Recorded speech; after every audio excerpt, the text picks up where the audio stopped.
Hey guys, Lauren Salaun with Afterbuzz TV here at the Paley Center for Media for The League, A Fond Farewell. We are so excited to be here for one of my favorite shows. It's the series finale, and we're going to have a great time, so we'll see you after the show. So is Pete really on top? In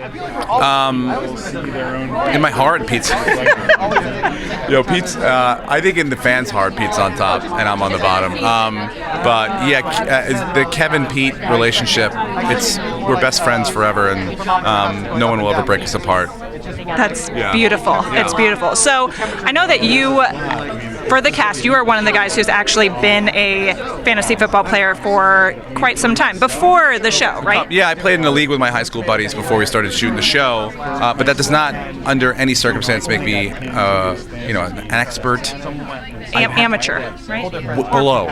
Below. Like an amateur who's spread too thin. Like I have too many leagues to talk about, we do the show for 15 hours a day, and then the last thing I want to do is go and check my waiver wire. So it's really, the show has made me a way, way worse fantasy football player. How does it compare to your real life fantasy experiences? Are you trash talking that much? No. And I mean, look, there's a little bit of trash talk that happens in every fantasy league, but what we do on the show is immoral. Like, you should not try to emulate us at all, because we're pretty bad people, and most of it will get put in jail. So people are like, oh, you're just like our league. Like, it should not be. It should not be. You should really look at yourselves. Yeah, you have some New Year's resolutions coming your way. How are your teams doing right now? Yeah, I'm beating Nick Kroll in the consolation round of the playoffs and the league, which matters the most to me. So, I mean, I'm going to finish in third place like I do every year of an 8-man league.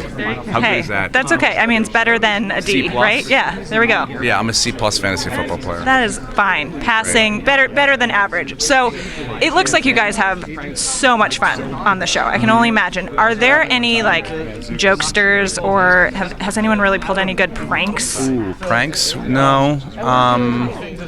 Not pranks. We're not with each other. No, we're in tight quarters for long periods of time.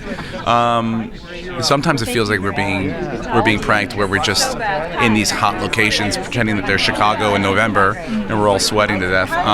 But no, we don't really do it amongst ourselves. We have some bits, like Mark Duplass and I like to sing yacht rock music to each other to kind of break the mood on set, which is fun. Nick Kroll likes to sack tap people. Lovely. Yeah. I don't know if you know what that is, but I do. Okay, cool. I mean, I've never experienced it myself, but nope, I that's can good. Yes. So things like that, I don't know if you fun. call them pranks. This is more. Nick also likes to when you're not looking, pull out a hair of an arm hair or a leg hair if you're wearing shorts. Okay, so he's sort of the disturber. Yeah. Okay. Yeah, he's the George Clooney of our set. The George Clooney. Yeah. Hey, that's a compliment, sure, right? Absolutely. In all ways, Nick Kroll is the George Clooney of our set.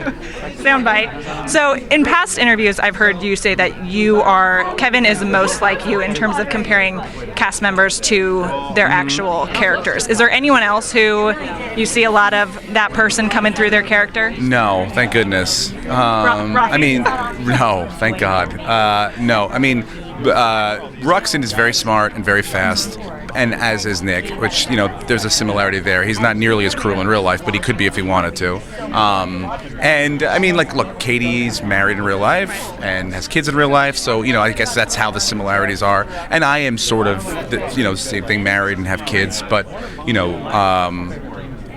for me, it's more of, I like to embellish some things that I find funny, like big mannerisms and physical comedy, things like that make me laugh. That's what I bring to the character. Okay. Yeah.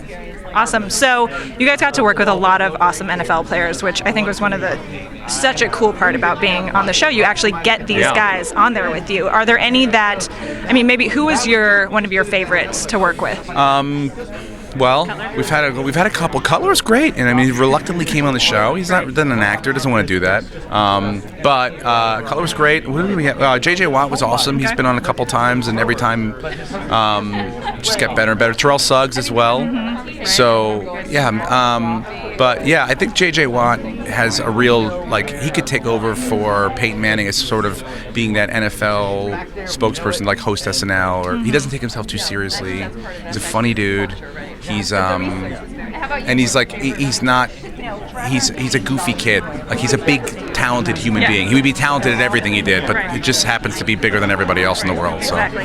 And any players that you wish you guys would have pulled on, or anyone you're a huge fan of? I would have loved to have done a scene with Peyton, you know, and I think I would have loved to have done a scene with Terry Bradshaw too. We never got Terry Bradshaw on the show, but I mean, we've had him on, but not like face to face. Yeah, he was just like in the studio. Yeah.